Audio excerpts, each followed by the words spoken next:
Hey guys, and welcome back to this place. If you are new, welcome here for the very first time. I'm Carmen, and today we are delving into Season 3, Episode 18 of Battlestar Galactica. We are not including this including this episode, 3 episodes away from the finale from Season 4.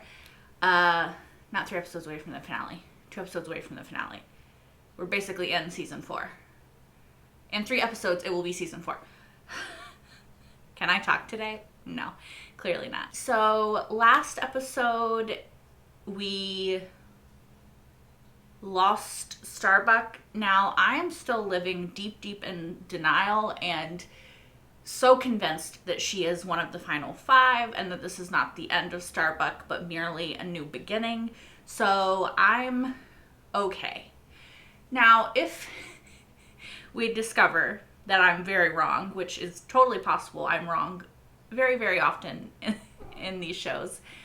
I'm going to be so upset because I didn't actually get to properly mourn Starbuck because I was just so convinced that it wasn't the end of her story.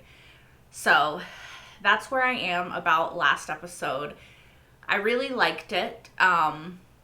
As an episode to delve into Starbuck's character and sort of revisit what we've known of her family, her mother at least, and to sort of, just really hate her mom. That's kind of all I have to say about the last episode. I'm curious and very nervous to continue Battlestar and to find out if Starbuck doesn't come back and exactly what's happening, because I don't know. I'm nervous because if I'm wrong, I'm going to be upset because this is a character that is so central to the story and is one of my favorite characters in the entire show. Maybe my favorite. So, yeah. Without any more rambling by me, let's just get right into this episode. That was so cute.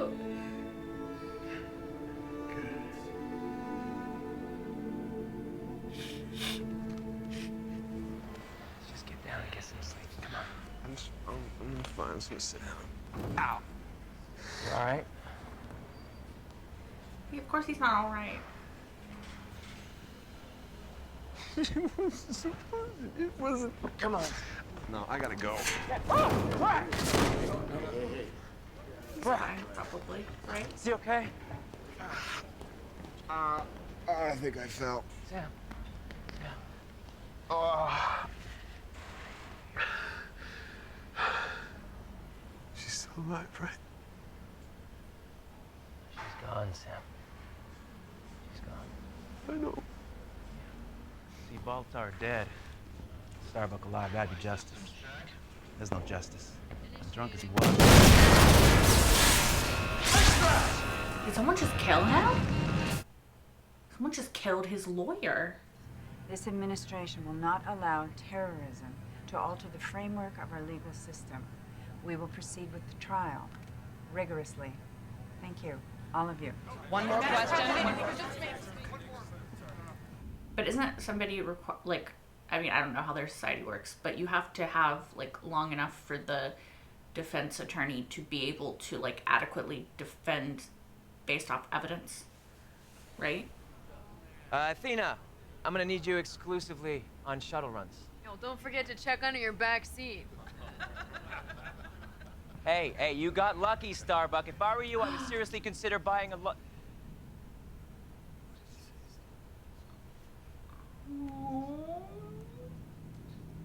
That racetrack. I'm sorry. that really breaks my heart. Dismissed. Mark Shepard. Dismissed. Sorry, I saw his name. Ah, there he is. I love Mark Shepard. He's gonna be his lawyer. That's great. I was born for this. That, and the fact I have a pulse.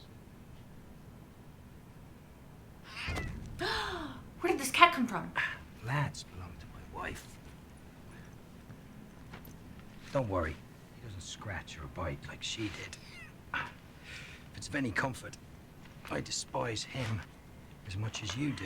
I love cats. Having to hire me. What do you mean? So, there it is. Oh, maybe she's talking about, maybe he's talking about guys? Dad, I'm fine. You're not fine. No, you're not. And that's, Why? that's okay. Because I'm not. Yeah. Not, yeah, of course you Yeah, are. well then maybe you should take a rest. He can't. He's the You admiral won't be of the stepping in his fleet. gang. I want you on this ship. Not up there. Not until you can work this out. Right. I understand. Work it out. Okay. Fly me to Colonial 1. Me. Yeah, you're a pilot, aren't you? You don't understand. You can't just jump in a Raptor. These things have to be coordinated. Who would you rather be, Major? Here? As the parade float for the bereaved? What are you talking about? Everybody looking at you like you're bleeding out of your side. You want to see some real blood? Keep going. He's Oh, not there is someone home. wrong, though.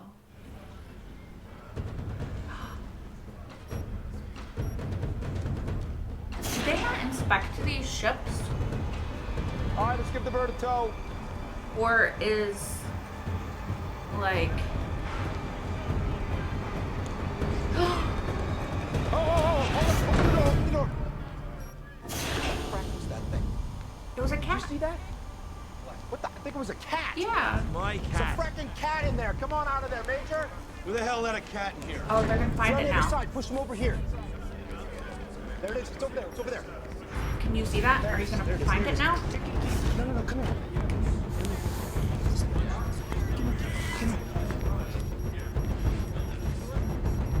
Get. Tyrrell, get. What the hell were you doing out there? I gave you an order to do a job. You're a soldier. Live like one. Start acting like one. She's been gone 2 weeks. I didn't realize the clock was running. Stop.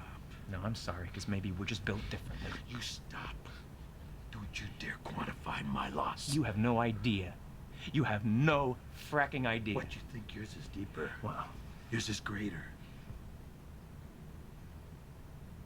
He was in love with her. In 2 weeks, there's going to be a trial. And I'm going to do what I was chosen to do, and so are you. You really shouldn't have a, like, whose grief is worse than whose grief fight off. Did he ask about me? Yep. He wanted you to know that he misses you, loves you, because he can't be here to tell you. He gave me this to give to you. He actually stole that. He wants you to have it. Because without you, it has no meaning. He wants you to have it because he would do anything to be with you again. That's a manipulation. That's a shame, isn't it?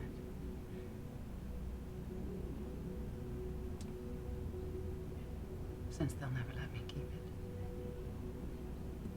Everybody has demons. Them, Baltar, you, me, even the machines. The law is just a way of exorcising them.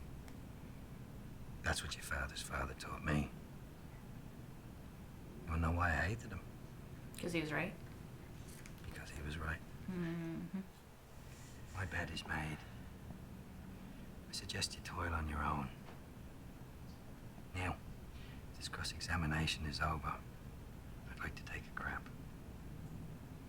I wonder, because he's so good at, like, lying and manipulating and, like, Romo, that story you told about the girl, the woman that you loved, I wonder getting over her, is it true? how much, yeah, that's what I was gonna say. Hey, was it true? Yes.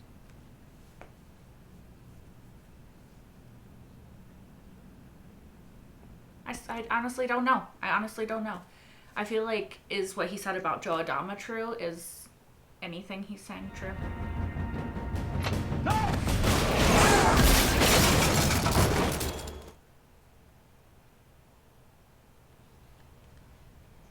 If you dare to help, get this to my client. The case? I have a calling. So the ringing in my ears tells me. Okay, so he's gonna be okay. Okay, you better explain this. Don't even know what it is. Well, I do. Where'd you get it? The one who scolded you like a schoolboy. Fracking with your head. What's his name? Mr. Serious. Kelly. Kelly? Kelly? Is he the one who's trying to kill him? That's,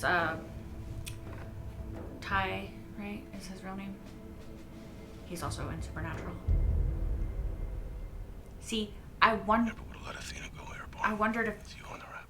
if it was him because he didn't want them to go.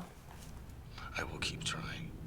Sir, I'll keep at it, I will. you could just stop. I did my job, sir. And I have done my job for 2 years now. Is your job to murder people?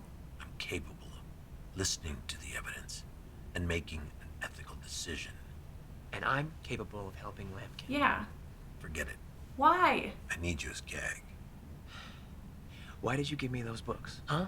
Yeah. I mean, you gave me your father's law books. Exactly. I made a mistake. Why? Why is it How? a mistake? Are Yeah. you afraid that I'll be like him?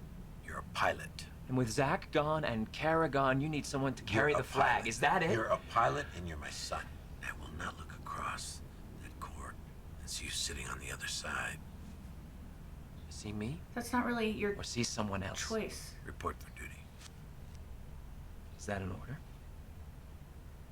You're in way over your head. Report for duty. Is that an order? Adama, let him do this. I'm through giving you orders. Well, then let him do the law thing. You gave him the books. Hard to let her go. I don't think she's gone. Not for good. Lee. I'll see you around.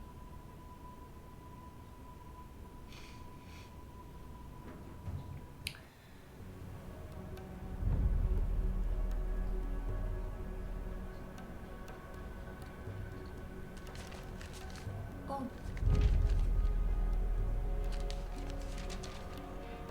What does it say? There's no greater ally, no force more powerful, no enemy more resolved than a son who chooses to step from his father's shadow. Romo Lampkin. So it's part of his manipulation about with Lee, right? Okay, so I have a few different thoughts about this episode. So one, it's really fun to see Mark Sheppard in Battlestar Galactica. It's always exciting to see him in everything like X-Files, Doctor Who, Supernatural obviously is sort of what I know him most as, Crowley.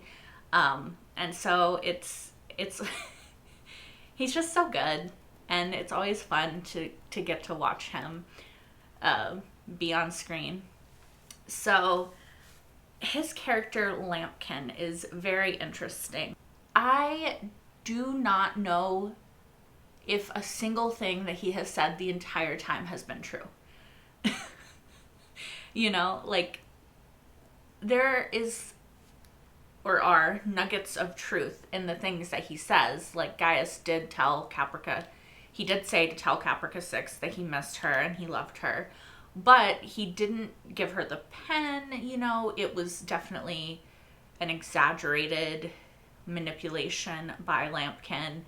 He's taking things from people for, the only reason I can assume is to sort of like make them a tiny bit like discombobulated, a little bit like off kilter. Like if you put your glasses down somewhere and then you can't find them, especially if you need them to see, it's really frustrating because you can't use your glasses to find your glasses, so you can't fucking see. I have experience with this, but you know, and then just like one flip-flop, like that would be so irritating because you can't wear one flip-flop, you know. Having a button, you know, it's just these tiny little things that add up to make a person feel just like their day is going slightly wrong. Yeah, not like horribly wrong, like they're not getting blown up, but just these tiny things. Now, I don't know if any of what Lampkin said about Lee's granddad is true. Like, I don't know if his real reason for defending all of the bad people is because he wanted to understand people and, like, why they make the choices they make. Like, he wanted to get into the psychology of what makes a person and how the things that happen to them in their life affects them to the point that they become somebody capable of evil or whatever, right? Which personally I also find very fascinating in a sort of horrifying, terrifying sort of way. And I think that it's always important to remember that just because you do go into the psychology of what makes somebody commit evil acts or do bad things, it doesn't excuse the actions that they've taken. It doesn't make those evil acts okay. It just means that you can understand on a personal level why they became that way because of, you know, the trauma or the X, Y, and Z that happened to them that caused them to make those choices. So I understand that aspect of it. I also think that there is something to be said about, you know, sometimes lawyers, I mean, of course, it depends. Maybe his grandfather was purposefully picking these cases because they were more difficult and more challenging, and he would have a harder time trying to, you know, get this person off. But I think there's also something to be said about, like, sometimes lawyers don't get to choose. You can't always defend innocent people when you're a lawyer. That's just not how it works. And you have to still give them your all. You have to still do your very best as a lawyer to defend this person, to plant reasonable doubt, to figure out, like, what aspects of what things you can spin to make the jury question what they think that they know, right? That's sort of what being a lawyer is. And maybe his grandfather purposely chose these cases because he was trying to understand the psychology of humans, you know. Maybe he just got handed these cases and did the best that he could. Maybe it's a combination of both. I don't know. But I also think that, I don't know, like, should we judge Lee's grandfather, who we've never met and don't know very much about at all, for defending criminals because they are guilty? Like, the people he knew was guilty. Should we judge him for defending those people knowing that they were guilty? I don't know. Yeah, I don't really have an answer. I mean, I think that regardless of guilt or innocence, everybody deserves to have a lawyer. Everybody deserves to have a fair trial. And you would hope that the legal system would work at least most of the time to put guilty people behind bars and let innocent ones out. Now, there is a lot of discrepancies. There's a lot of flaws in our current legal system, and a lot of times that does not happen. Like, guilty people walk free and innocent people get put behind bars, and it's a whole thing. But I think that, I don't know, we kind of have to hope that we can affect change and that at least most of the time the legal system works. Now, I'm not here to talk about whether or not our legal system works. I just talked about it for like a brief second. I'm not going to harp on it. But I do think that it's interesting that we are sort of talking about the idea of lawyers defending guilty people and what could possibly be the motivation to do that. Now, a lot of times it would probably be money if the guilty person was wealthy. Or again, it could just be that that's the case they were assigned. It could be because he wants the psychology, you know, X, Y, and Z. But I thought that Lampkin was an interesting character. Like I said, I don't know if he's telling the truth, but I'm still interested in him. Also, the cat better be okay. Okay? Like, I like cats. So, the cat better be okay. Also, I was not aware that we had cats in the fleet, okay? Like, that's amazing. I'm just happy that there's a cat in the fleet. Like, that's so cool.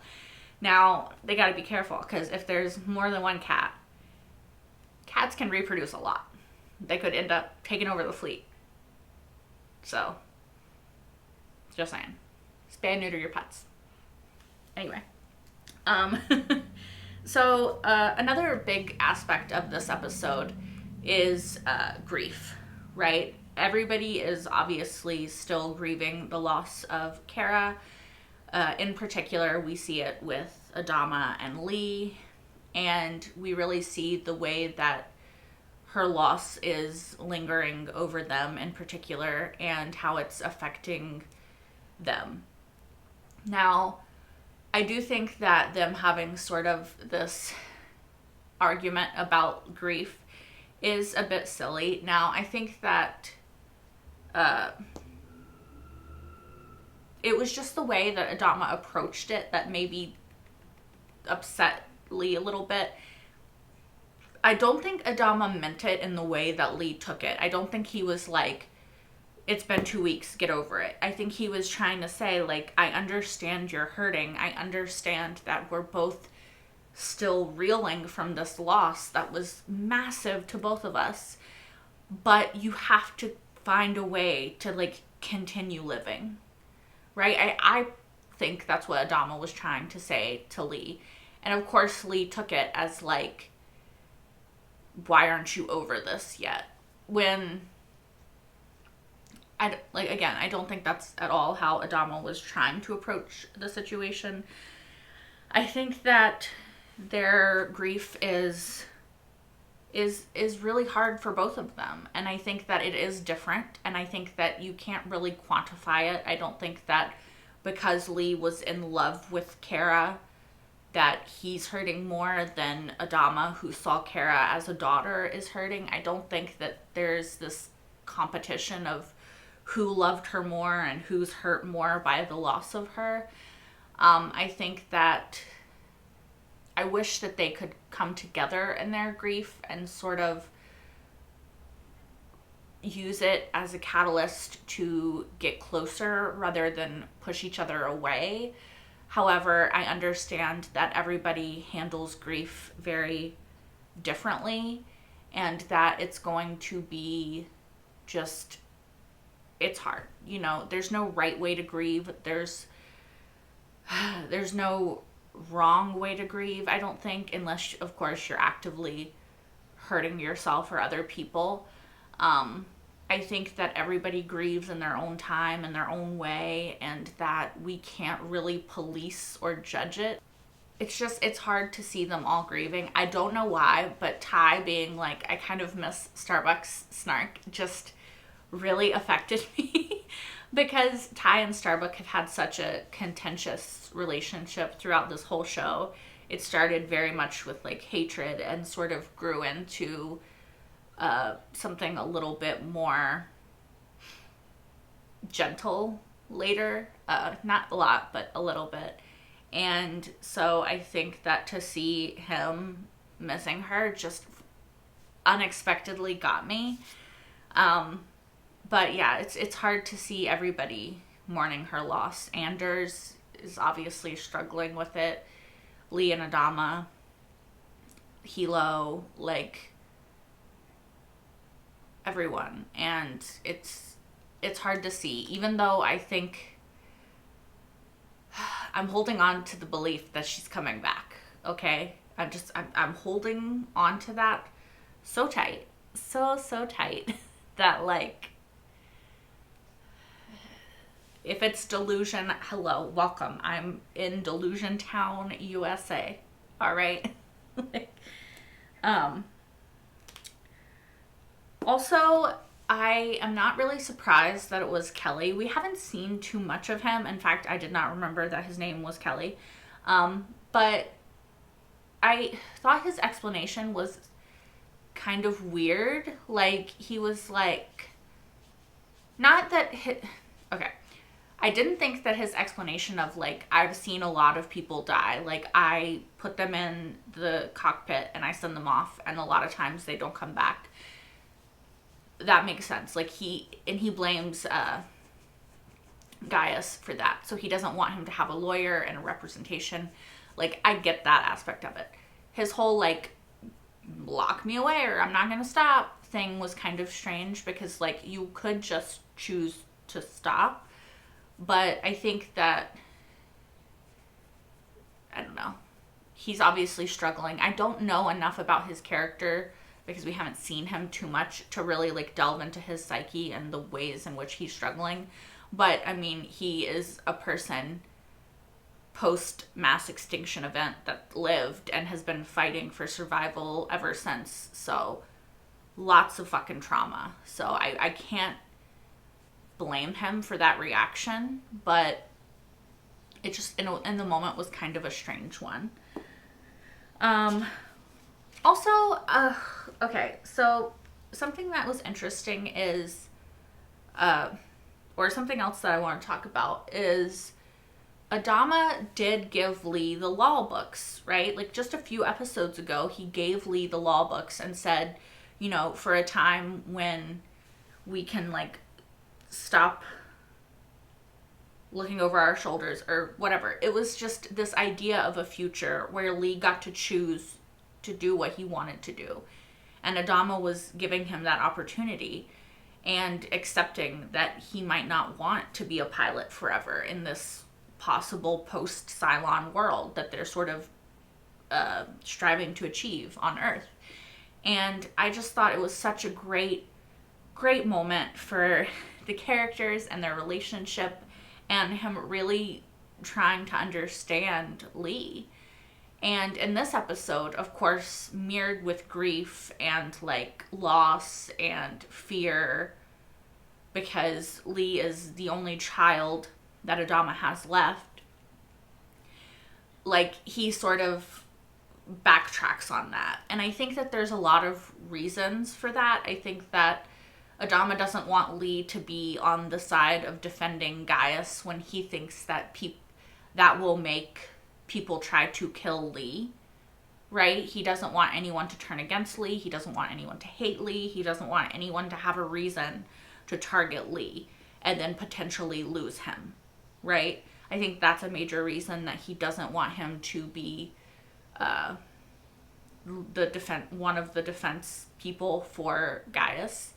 I think there's also the fact that this takes Lee out of a world that Adama knows and understands how to navigate and deal with, into a world that Adama doesn't know how to navigate and deal with. And he never liked going to court with his dad, he said before, right? He didn't like that world. So it's putting Lee, who he loves and wants to protect, it's taking him out of this world that Adama knows and knows how to navigate and knows how to protect and take care of him into this world that Adama already doesn't like, doesn't understand, doesn't know how to protect Lee in.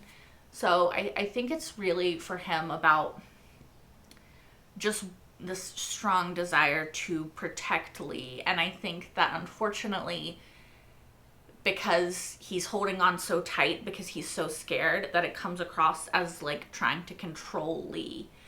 And I think that that's it's an issue that Lee has had with Adama throughout the seasons and probably throughout his life. And so I think it's it's very frustrating to Lee to feel like once again his father is controlling him and he can't like choose. And right now, I think, especially in this stage of grief that he's in, it's just really hard to take that. So, yeah. That's what I think about that. I don't think that... I think in a different situation, Adama would be happy to let Lee live his life. I think it would still be hard for him because, again, it's a different world and he doesn't understand it. And what he does understand of it, he doesn't like. So I think that he would still be against it, but I think that he would be more open to letting Lee make that choice were it not for the entire situation that they're in right now. Yeah, I think that's all that I really have to say. I'm really curious as to how Gaius's trial is going to go. Just discovering more about Lampkin and his manipulation tactics and how he's going to do this and what exactly he's going to do.